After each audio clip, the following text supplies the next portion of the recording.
one thing was your voice didn't come out. It's, you know the information, you're passionate about your information, but it wasn't coming out. And the only reason for that would be nervousness. It's not knowledge or capability. Okay? We'll work on that afterwards. Nervousness will be gone by the end of the days. I don't want.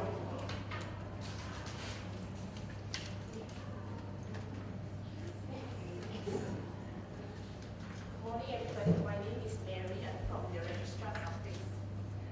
I want to talk about the irritations of the iPhone, the smartphone, and the iPad, especially among the younger generation. Since the introduction of this iPhone and iPad, there is hardly any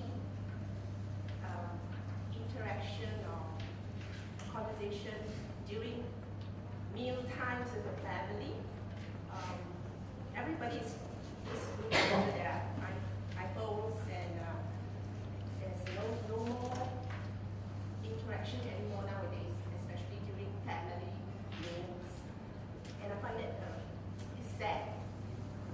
Because everybody is not personal anymore. And the other thing is about the iPad. It's taken over the traditional camera. People go around very irritating way of taking photos, which I find that the normal traditional. You knew what you wanted to say. Yeah. In between, you were trying to remember what you wanted to go on. Right? If you were sitting with a friend, you wouldn't try to remember, you would just let it go.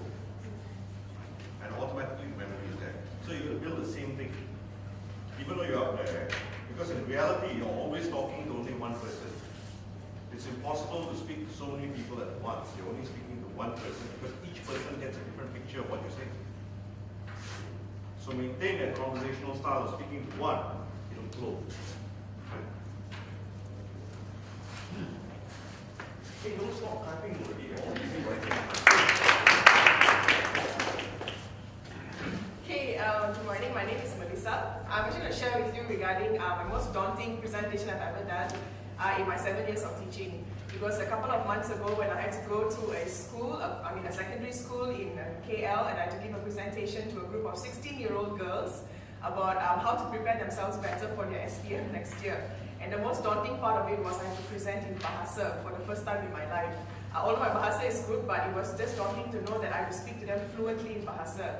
And just being there actually taught me that, it reminded me of actually the time when I was in secondary school as well, in an all-girls school as well. But I think what actually surprised me was the fact that these 16-year-old girls came up to me at the end of the speech and told me that they really had a good time listening to me for the past 2 hours. And they also gave me feedback about how good my Bahasa was at the end of the day. And I think that this experience has taught me to become a little bit more confident to actually converse in Bahasa, and probably in the future to go for future presentations in other schools to give talks about UTAR and about education and so on. Nervous, huh? You know, I can tell nervous. Yeah. Fast. Yeah. Fast. You can go faster than normal. Having said that, you need to give us time to catch up. There were parts where she was actually automatically, subconsciously giving us a chance to catch up. However, you added oomph. Those parts were actually where we catch up. So that means if you go silent on those, rather than saying you don't have to say you don't have to say like and those things can be thrown away. Just go silent, you catch up. Right? And it doesn't make you sound too fast. Right?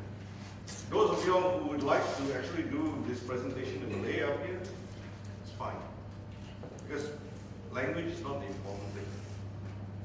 Okay?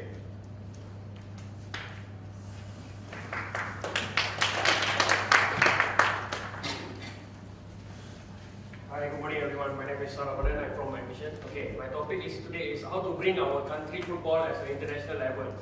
So our country is now represented for the qualified World Cup. So we find out that recently we lost to the Bahrain 1-0. So it's quite shameful at the moment to compare our level with the international level among the Asian. And we find out that we are with the Asian groups. We also have an international coach. Why not we compare with all the countries, get some ideas and sharing from the players, even from the managers, and come up some great ideas how to invention with our existing players to upgrade them and become a international, and in order to achieve the FIFA World Cup level. I think.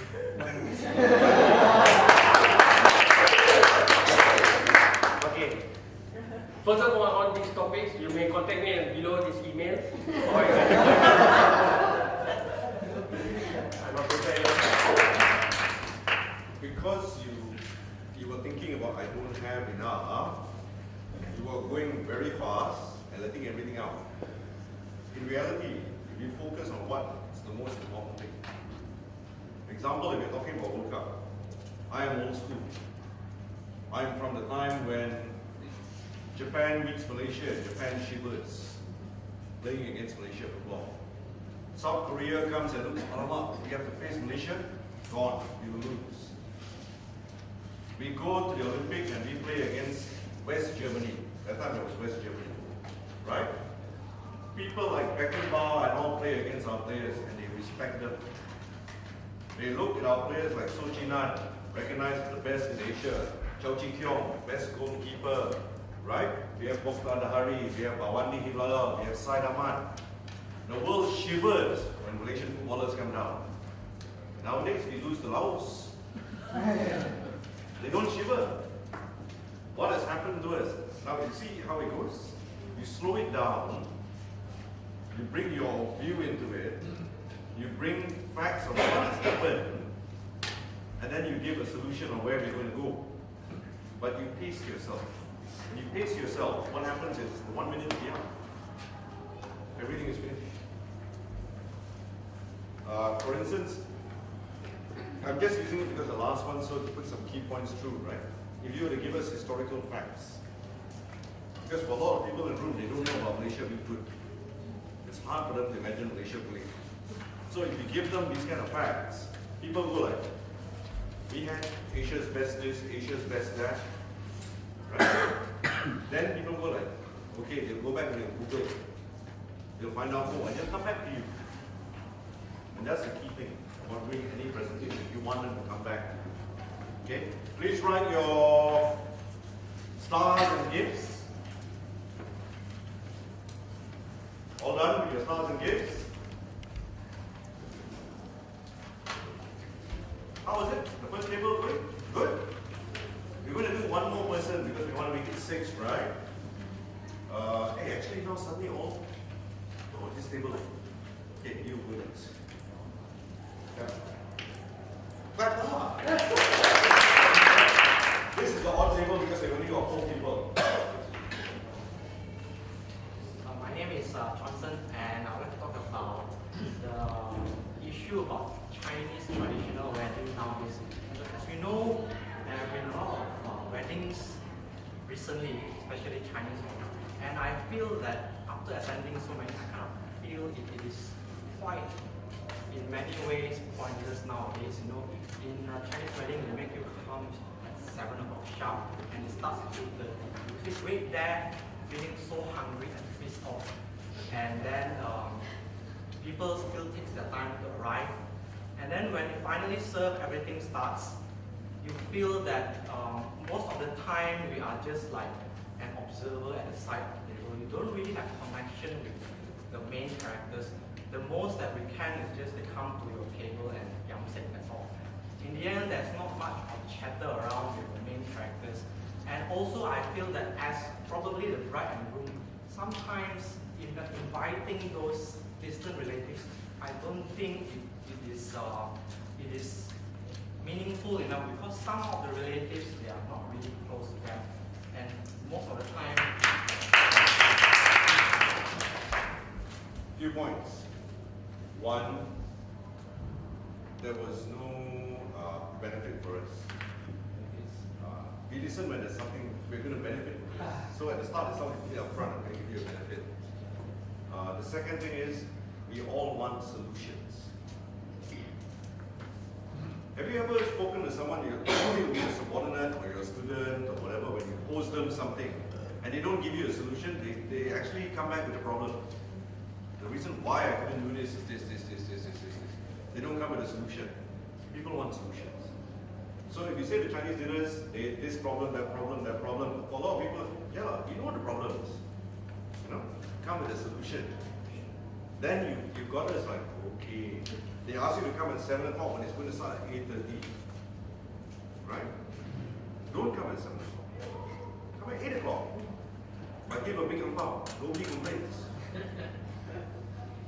You know? So somehow or the other you come up with solutions. They will invite everybody because each ang pao counts. Helps to cover the cost. That's the reason for, and also share in my merriment, but become a ang pao, please don't share. Okay? Was that good? Okay, let's give out our stuff. Each table you collect it together and one person can pass it over to them. Everybody doesn't have to stand up now and start giving it out. Those who've spoken already can start collecting. Remember, it is a strength that people like, which is your star. The gift is constructive criticism, area where you can improve.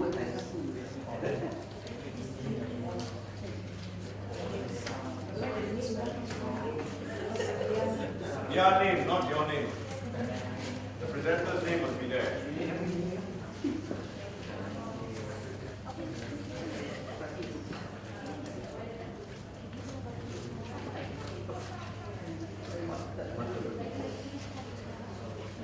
Okay, let's talk about preparation. Key. At the very top, you must have a purpose. For any presentation that you're making, in a single sentence, what, why, and who. What is it all about? Why are you talking about it? And who is it? In one sentence, get it out of the way. This will keep you focused throughout your preparation.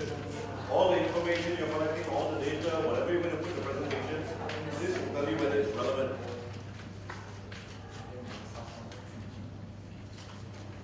The next important area is, remember we were saying what, why, and who. That's WIIFF. What's in it for me? The benefits. Everybody wants to know what's the benefit.